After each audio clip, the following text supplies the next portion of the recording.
Hello and welcome back. Sean here, Mountains Garage. On a Thursday evening, which coincidentally is the same time my neighbors standby generator test runs, so I can hear it humming in the background. Hopefully you can't. It just shut off. It's been an interesting day, to say the least. Started off bright and early. My buddy Charlie picked up his two Turbo 400s, had a nice conversation, and off he went. As he was leaving, another friend of mine named Sean, who has the Turbo 400 that I upgraded last week with the Ford Bellhausen, going behind the 7.3 Godzilla, is that what they call it? And he had called me, picked it up last week, called me over the weekend, and said oil was running out of the Bellhausen. So since that time, Saturday or Sunday, whenever that was, until this morning when he showed up, last 4 days of me worrying and wondering what can I possibly have made a mistake on, and I came to the conclusion that I hoped I had left, for instance, the pump gasket out. It's possible.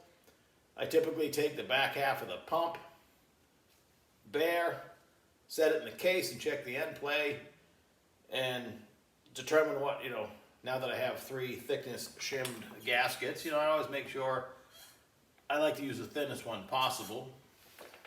And then I take it out, reassemble the pump and put it back together. Maybe I didn't put the pump gasket in. That's what I was hoping for. He dropped it off and left. He had to go run some errands. And I took it apart. And it was so stuck together and sealed up. I mean, the pump came out with the Ultra Bell. And I stared at it for a while, saw nothing wrong, cleaned all the parts, reassembled it, and I spoke to him. I said I didn't find anything wrong, but I did use the O-rings again. I had a set of O-rings because I never use them. In this case, like I said, the front half of the pump was stuck to the Bellhausen with the ATI gasket, so oil wasn't coming from there. I mean, it's possible the gasket or O-ring, a lot is happening on the pump gasket for a 15 thousandths gasket.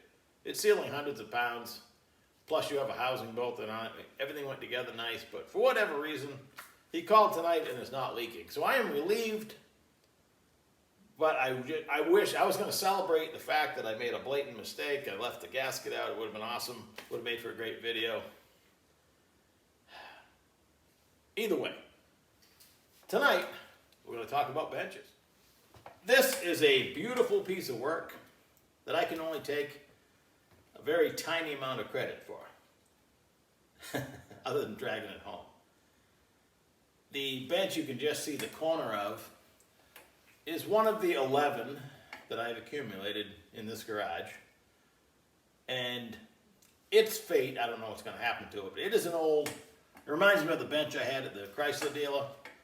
It's probably from the 50s or 60s. I had recently, last winter, shined up the metal top and moved it right here. Actually, it was here the whole time, but buried under junk. So I cleaned it off, sanded it all down so it's bare metal, and I wanted something when I'm working on the 55, the race 55, and my bench down there is all clogged and it's over there. It'd be nice to have a couple welders down here. So I've had the big MIG welder sitting, the big TIG welder sitting next to it, and I found it really handy. Now I've never been able to commit myself to having a bench with holes in it. Despite the fact how handy it is for fixturing. These are little bumpers you can set up. All these holes are 5/8. So you can put something against it. You can make a square if you want, a right angle. And obviously the clamps pop in the same holes. Possibilities are endless. I've wanted a welding bench for a long time. Really didn't see it happening. So I'll show you the first bench like this that I dragged home. As you remember, it wasn't a month and a half ago, I dragged home a well-used bench on wheels and sanded it up and painted it. I've been enjoying rolling that around job to job as much as I can because, we're getting kind of crowded in here. But every day, believe it or not, when I have time, I'm working toward something. More organization, more tools that I enjoy. So sitting over there is a bench almost like this, with a few exceptions. There's no holes in the top. The top's the same size. I believe it's at least 3/8. Brand new piece of steel. The bench over there, I'll show it to you, only has legs that are 2-inch instead of 1.5 inches like these appear to be. It has this, but no shelf, and the guy, when I went to look at it, it was for sale on Marketplace, ridiculously cheap, $200. That's what I paid for the old rusty one.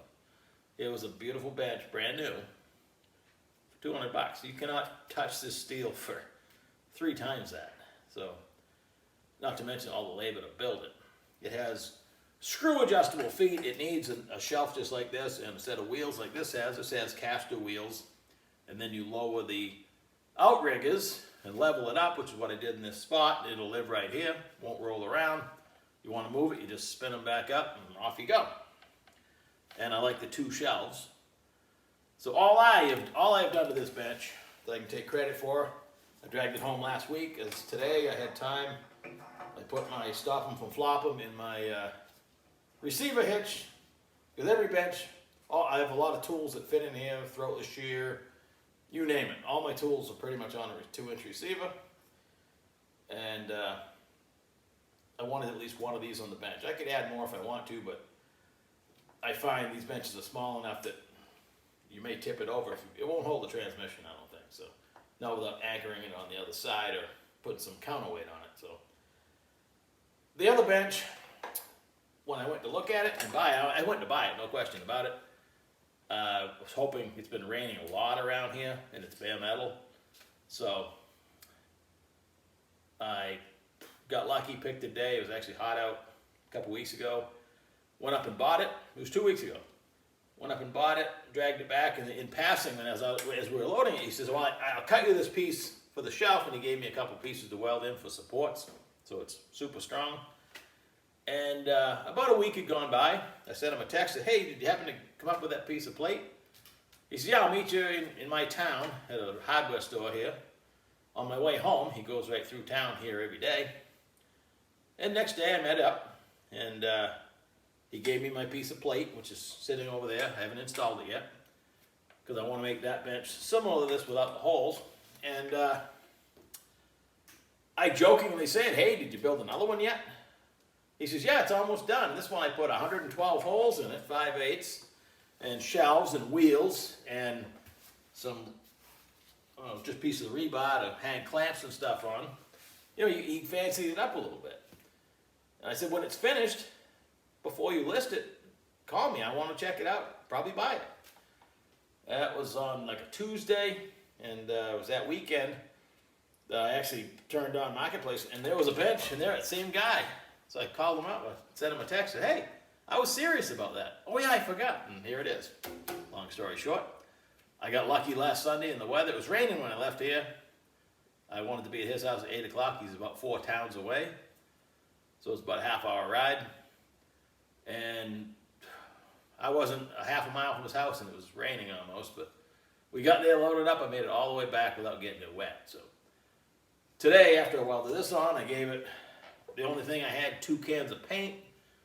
The same color was satin olive, and I kind of like this color anyway, so I just covered the wheels and stuff I didn't want paint on, and hosed it down and put it in position, leveled it up. Here it sits. I have to transfer stuff from that bench over to here. The fate of that bench remains to be seen. I'll either sell it with the vise that's on it, try to recoup some of my money, and this bench was $500, still an awesome deal. So if you combine the two, divide by 2, that's $350 a piece. Your typical welding bench, smaller than this, is thousands. It's a lot of labor. Put all these holes are all chamfered and everything. Every one of them is super precision. I don't know what kind of fixturing he did to make them so perfect, but they're absolutely appear to be perfect. So I'll show you the other bench and hang on. I'm still loving this one, the roll around one that I picked up. And I'm gonna add some shelves to it, I think. Just for more storage, because you know, I need that. I recently, trying to spend enough money to get free shipping, bought this Woodward Fab metal shear. Haven't got it hooked down enough to try it. They claim it'll shear like a 3/8 rod and 3/8 plate. Seems like a stretch. But currently covered by some of my Holley order.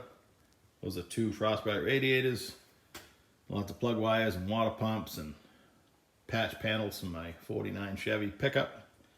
So yeah, he gave me the 2 pieces of box tubing to support the shelf. And don't get dizzy, but we're turning around, and the piece of diamond plate coming back around. So this bench needs the second tier. I gotta get some more box tubing and put wheels on it just like the other one. I might as well make it just like it and get another piece of diamond plate for shelves, and while I'm getting diamond plate, measure up and do that one as well. This bench has some cool adjustable feet, a little bigger than the other one, but a bench without wheels, this thing's heavy. Makes it difficult to move around. A couple ideas for the old one. One is to sell it. 2, potentially paint it all up, paint the top again, even though I sanded it all down for welding, for grounding or for welding, but I might paint the whole thing and use it as an outside bench. The problem, I loved having an area to weld that was always empty. Up until when I moved it this afternoon, I was pretty decent about not piling junk on it. So I was always ready to weld something, but clamping something to this bench, even the ground clamp, was not as easy as this. So I just got done mowing the lawn, and it's been raining a lot. Days on end it's been raining. Nobody's hollering drought, that's for sure. I just had to get my big tractor out and a tow strap and pull myself out twice, pull my lawnmower out twice, because I was mowing the side hill and I would just slide down into the woods and get stuck in the mud because there's been so much rain. I've been mowing the same lawn for over 3 decades. I've never done that before. So, but hey, just fire up the other tractor, dragged it out, and went around again because I wanted to mow it too. I knew I'd probably get stuck again. Almost made it. I had to tug her out again, but it's getting dark now. I think I'm going to call it a day. Catch you in a few days. Thanks for watching.